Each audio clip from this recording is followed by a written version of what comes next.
The letter was waiting on my doorstep when I came home from work. No name, just my old address written in the handwriting I hadn't seen in 10 years, the one that used to write "I love you" on napkins and grocery lists. I stood there in the fading light, heart racing, thinking maybe it was a mistake, maybe it was someone else's, but deep down I knew it wasn't. I carried it inside, dropped my purse on the floor, and sat at the kitchen table that still had a faint ring from the coffee cups he used to leave behind. My fingers trembled as I opened it, the paper soft and creased like it had been read 100 times. Inside was one line, written in blue ink. "I never stopped thinking about you." That was it. No signature, no return address, just that single sentence that hit me harder than I wanted to admit. I could almost hear his voice, calm, low, the same one that once promised forever and then vanished one cold January morning. I hadn't heard from Noah since. He'd left town, said he needed to figure himself out, and I told him I couldn't wait anymore. That was supposed to be the end. I'd built a life since then, or at least something that looked like one. A steady job at the bookstore, a quiet apartment, a circle of friends who didn't ask too many questions. I told everyone I'd moved on, and most days I believed it. Until now.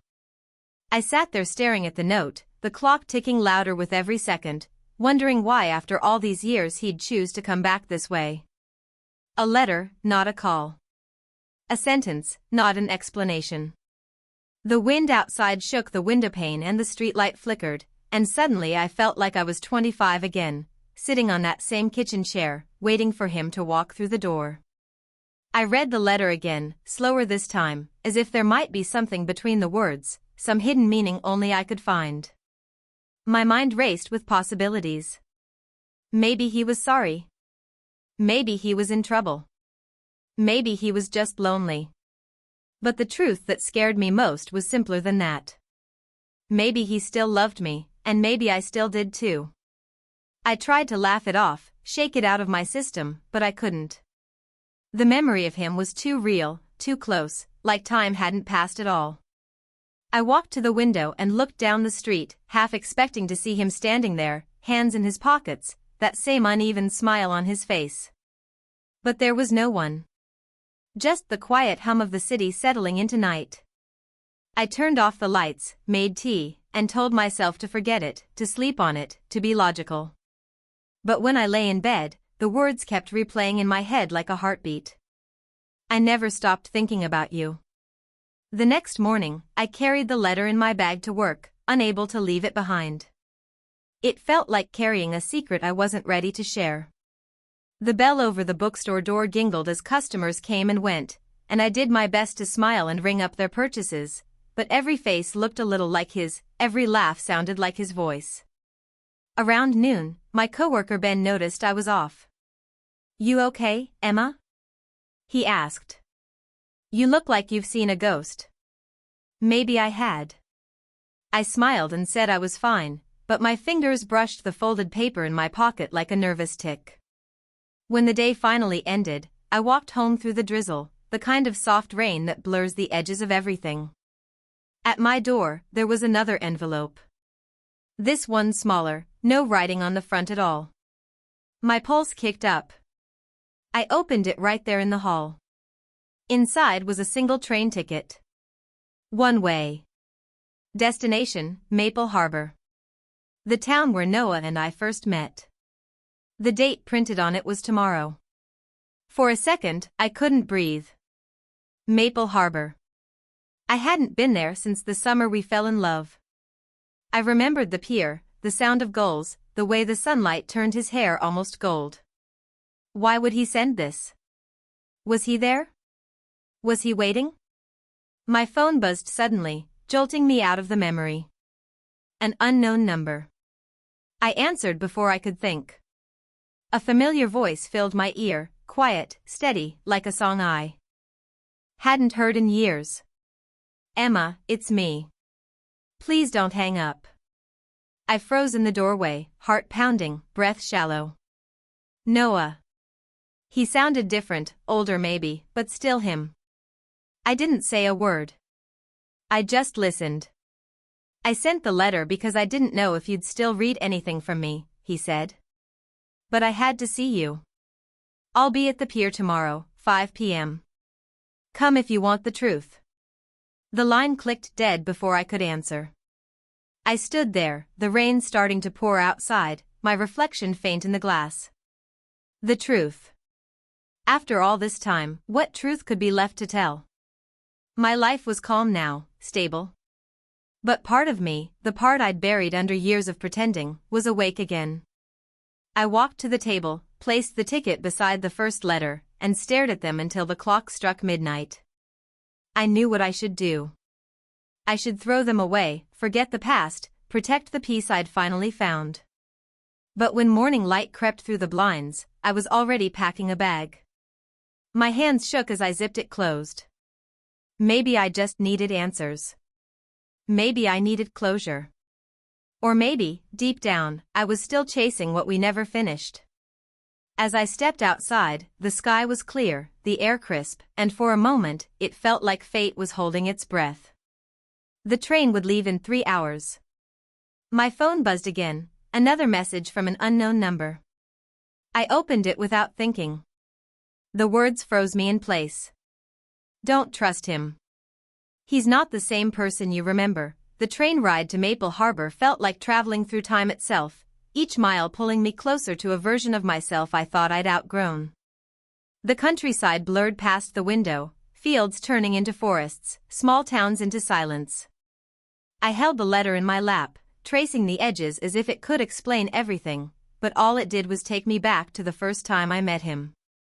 I had just graduated college and moved to Maple Harbor for the summer to help my aunt run her little seaside cafe. It was a sleepy town, the kind that smelled of salt and fresh bread, where every stranger waved and every evening ended with a sunset that looked painted just for you. One morning, he walked in carrying a guitar case, rain dripping from his jacket, his smile quiet but sure. He ordered black coffee and asked if he could sit near the window. I told him the seat was taken, even though it wasn't. He grinned and said, "Then I guess I'll sit wherever you're not, just to keep you wondering." I rolled my eyes, but I smiled too, and that was how it started. Every morning after that, he came back, always at the same time, always asking for black coffee and one of those blueberry muffins I pretended to hate baking. His name was Noah Carter, a songwriter with big dreams and no plan, and somehow, he made the ordinary feel electric. We talked about everything. Books, music, family. He told me he'd grown up moving from town to town, his dad chasing jobs, his mom chasing peace. He said Maple Harbor was the first place that felt like home, and maybe that's why he stayed. One evening, after closing, he played me a song he'd written. It was simple, just a few chords, but his voice filled the room like something holy. When he finished, he looked at me and said, "That one's called Emma." I laughed and told him he was ridiculous, but my heart had already decided what it wanted. That summer became ours. Long walks along the pier, nights under the stars, quiet promises that felt like forever. But forever, I learned, was fragile. The first crack came when a record label from the city offered him a chance to audition. He wanted to go, and I wanted to believe he'd come back. I remember standing at the train station that first time, watching him leave, waving until I couldn't see him anymore. He called every night at first, his voice full of stories and plans. Then the calls became shorter, the messages fewer, until one night they just stopped. I waited a week, then 2. By the 3rd, I convinced myself he was busy, that the world was pulling him faster than he could reach back for me. Then I saw a photo online, a grainy picture of him on stage, smiling beside a woman holding his guitar. The caption said, "The next big duo." My stomach twisted, but I told myself it meant nothing. Still, the silence that followed hurt louder than any song. Months later, I got a postcard with no return address. It said, "Don't wait for me. I need to do this alone." So I didn't. I threw myself into work, into rebuilding a life that didn't circle around him. But no matter how far I ran, something in me stayed there, on that pier, watching him leave. The train hissed as it slowed into Maple Harbor Station, snapping me back to now. The town looked almost the same, maybe a little older, like me.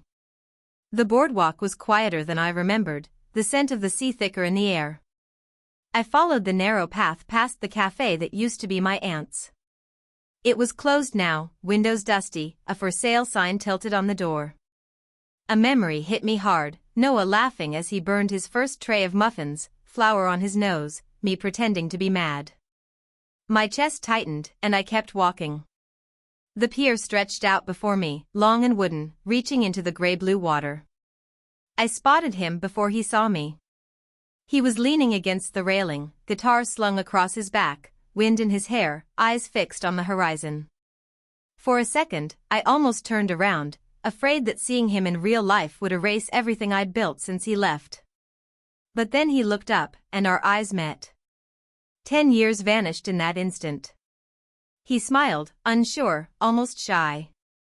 "Emma," he said softly. "You came." I walked closer, heart pounding. "You gave me a train ticket. What did you expect?" He laughed quietly. "I wasn't sure you'd still read anything from me." I wanted to be angry, to ask 1,000 questions, but instead I just asked, "Why now?" He looked down, his hands gripping the railing. "Because I found something," he said. "Something you need to see." He reached into his bag and pulled out a small, faded notebook. I recognized it immediately. It was mine. The one I'd lost that last summer. The one with my writing, my dreams, little notes about him hidden between grocery lists and recipes. "You kept that?" I whispered.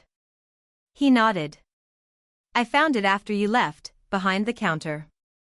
I read it, every word. I wanted to call, but then I saw what you wrote near the end."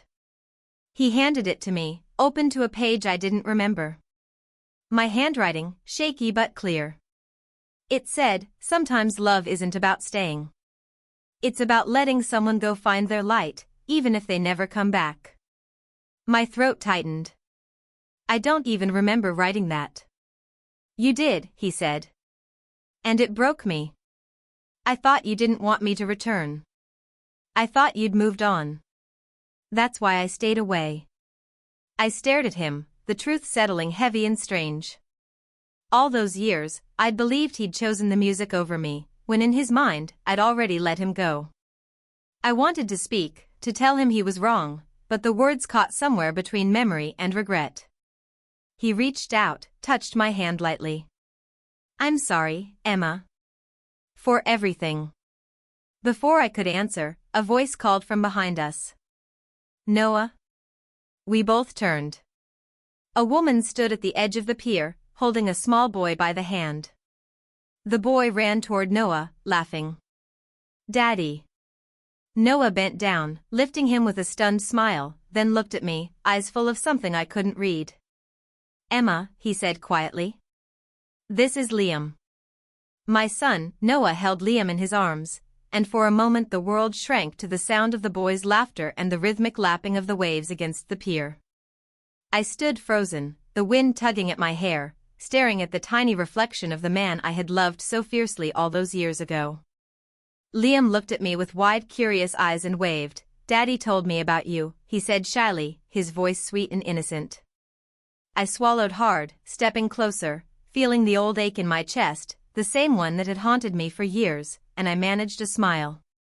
Noah set Liam down gently, brushing the hair from the boy's face, and then he turned fully to me, his eyes searching, hesitant.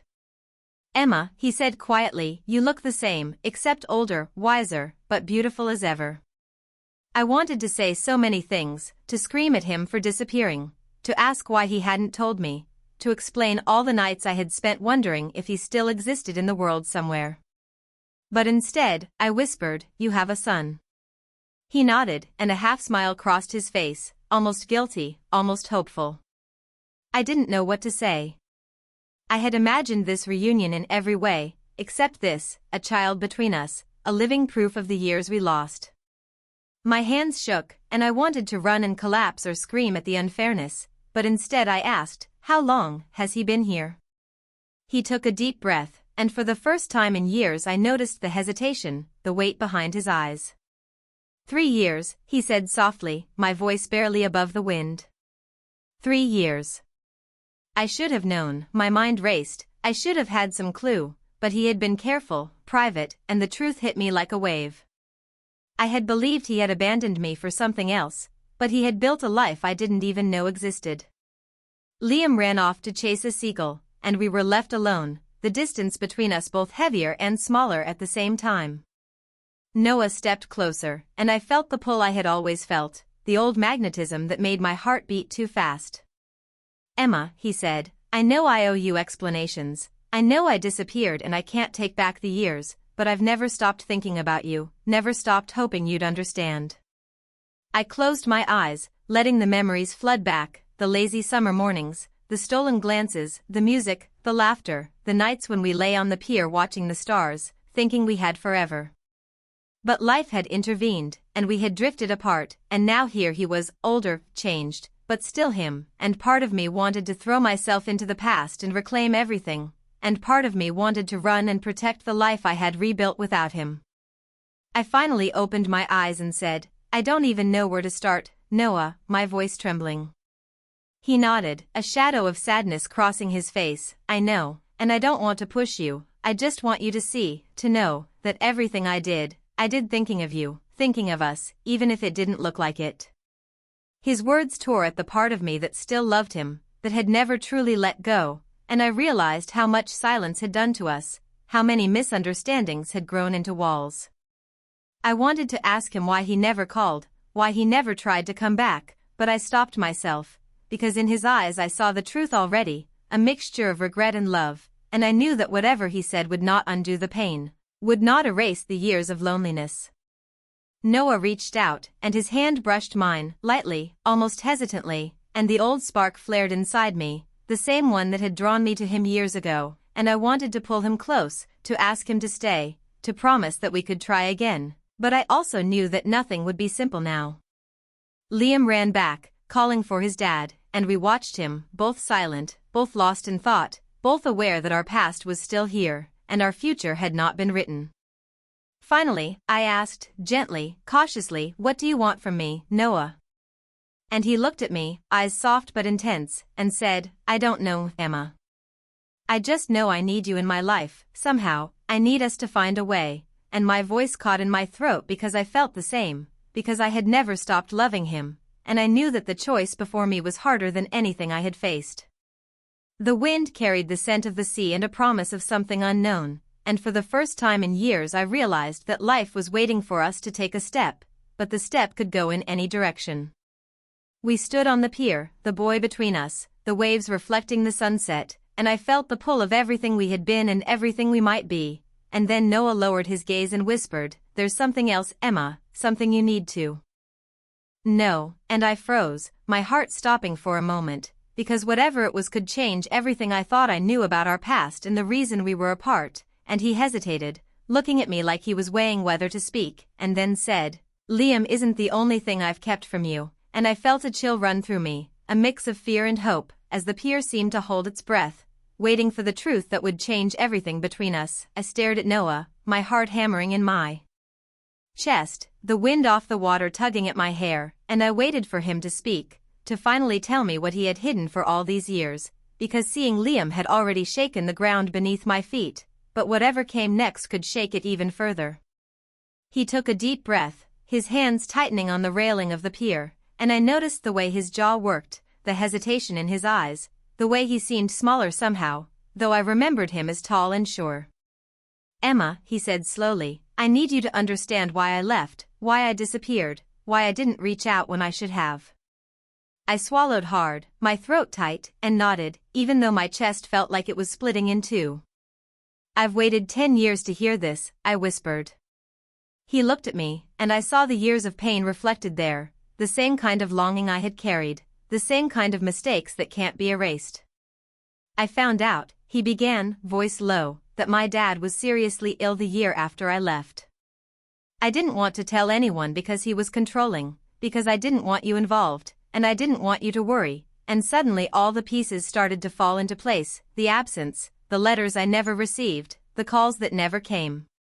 I wanted to come back, I said, voice shaking, but you vanished from my life. I know, he said softly, and my heart twisted because it wasn't about me, it never had been, it was about family, responsibility, the weight of things I couldn't see from afar, and I understood for the first time that the silence had been protection, not rejection, that he had loved me through it all, even when he seemed gone. I tried to speak, to let the anger spill out, but it didn't come, only tears and memories of the summers we had shared, the walks on the pier, the songs he wrote for me, the way he made every day feel alive, and I realized I had never stopped loving him, just as he had never stopped loving me. I watched him carefully, noticing how different he was, how the years had softened his face, how his hands now held a little boy, proof of a life that had grown in my absence, and I felt the tension between joy and pain, hope and fear, a mixture I had never felt so strongly. He reached out, lightly touching my arm. Emma, I said, I thought I could do this on my own, I thought I could handle it without losing myself, but I failed to tell you the truth, and I see now how much that hurt you, how unfair it was, and I wanted to scream at him for leaving me in the dark, but instead I whispered, I waited for you, every day, and he flinched as if my words were both comfort and punishment, and then said, I know, and I'm sorry, Emma, so sorry for every lonely night. Every moment you wondered if I loved you, and I felt my chest tighten because I had carried that too, that same burden of silence and longing. He swallowed and continued, I never stopped thinking about you, about us, about what we could be, and I tried to imagine the man who could bear that weight all alone, the one who had written songs in hotel rooms, the one who had whispered your name to the stars at night, and I knew I had loved him perfectly and painfully all at once. The waves crashed below us, a rhythm that seemed to echo the pounding of my heart, and I realized that I had a choice to make, one that would define the rest of my life, and Noah looked at me with a hope I could almost touch. Emma, he said, I need to know if you can forgive me, if we can start over, and the air between us seemed to vibrate with possibility and fear, because forgiving him meant opening a door I had shut for 10 years, and starting over meant risking everything I had built, the calm life I thought I wanted. I looked at Liam playing at the edge of the pier, laughing, unaware of the adult emotions swirling around him, and I felt a pang of longing and responsibility, knowing that whatever decision I made would affect not just me, but this little boy who carried a piece of Noah inside him. My mind raced through the past decade, the heartbreak, the waiting, the tiny sparks of hope that had never fully died, and I knew I had to confront my own feelings before I could even think about the future. Noah reached out again, hands steady this time, and said, Emma, I'm here, all of me, no more secrets, no more running, and I could feel the sincerity, the vulnerability, the man he had become through years of mistakes and learning, and it broke me open in ways I didn't expect. I wanted to step into his arms, to let the years of pain and longing collapse into one moment of truth, but fear held me back, a quiet voice reminding me that life was unpredictable, that trust had to be earned again, that love was as fragile as it was beautiful. He looked at me, eyes searching, waiting, and I felt tears sliding down my cheeks as I whispered, Noah, I don't know if I can forgive everything yet, and he nodded, a small smile touching his lips, understanding, patient, willing to wait, and then he said, That's all I ask, Emma, that's all I could ever ask, but my chest tightened again as I realized there was something more, something he hadn't told me, because he hesitated, and I could see the weight in his eyes, and then he finally said, There's one more thing, Emma, one thing you need to know about why I left, and it's not just about me or my dad or even the years apart, and my heart skipped, my stomach twisted, and the wind seemed to hold its breath, and I knew whatever came next would change everything we thought we knew about our past and the possibility of our future, and I took a shaky breath, gripping his hand lightly, and said, Tell me, Noah, because I'm ready, and he looked down at Liam, back at me, and whispered, It's about someone else, froze when Noah said the words, It's about someone else, and my heart felt like it stopped for a second, the waves crashing below us louder than before, the wind whipping my hair across my face as if urging me to brace for what was coming, and I looked at him, searching his eyes for the truth I had waited 10 years to hear, and he took a deep breath, his hands gripping the railing, and said quietly, Years ago, before I even left Maple Harbor, I made a promise to someone who was very sick, someone who needed me, and I couldn't abandon them, and I thought it was right to protect them by keeping the distance from you, even though it tore me apart every single day, and I felt my chest tighten, trying to balance the pain of being kept in the dark with the understanding of the man I still loved standing before me, because I could see the burden he had carried, the choices he had made out of loyalty and love, and suddenly the anger I had felt for years began to dissolve, replaced by a complex mix of relief and sorrow. Relief that his absence was not because I had been unloved, and sorrow for all the moments lost that we could never get back, and I whispered, "I wish you had told me," and he nodded, a tear sliding down his cheek as he replied, "I know, Emma, I wish I had too, but I didn't know how," and for a long moment, we simply stood there, watching Liam play at the edge of the pier, his laughter bridging the years that had separated us, and I realized that the boy had been our living connection all along, a reminder that love had not disappeared, it had just been hidden, waiting for the right moment to be seen again, and I took a shaky step closer to Noah, my hand brushing against his, a tentative spark that still felt like fire after a decade, and he turned his head slightly, eyes meeting mine, no words necessary, because the years of longing, the silence, and the misunderstanding had been said and heard in the space between our hands, in the way our hearts recognized each other, in the way the sunset painted gold over the pier as if the world itself was giving us a second chance, and I finally said, softly, "Maybe we can start again," and he smiled, that familiar, warm, slightly crooked smile that I had missed more than I realized, and he said, "Only if you want to," and I nodded, tears streaming down my face, and we stood there together, not rushing, not promising forever just yet, but letting the presence of each other, the boy we had created, and the gentle rhythm of the waves remind us that some things are too strong to ever disappear completely, and after a few minutes, Noah reached into his jacket pocket and pulled out a small envelope, handing it to me with a look full of both apology and hope, and when I opened it I found a letter, written in his handwriting from years ago, never sent, that said, "Emma, I have loved you from the very first moment I saw you, and I may have to be apart, but nothing in the world will ever change how I feel," and I felt my chest swell, the weight of all the years lifting slightly, because even in the silence and the mistakes, his love had never faded, and I whispered, "I kept it all this time, didn't I?" And he nodded, brushing a stray hair from my face, and I realized that we had both held on to pieces of each other, pieces that had carried us through loneliness and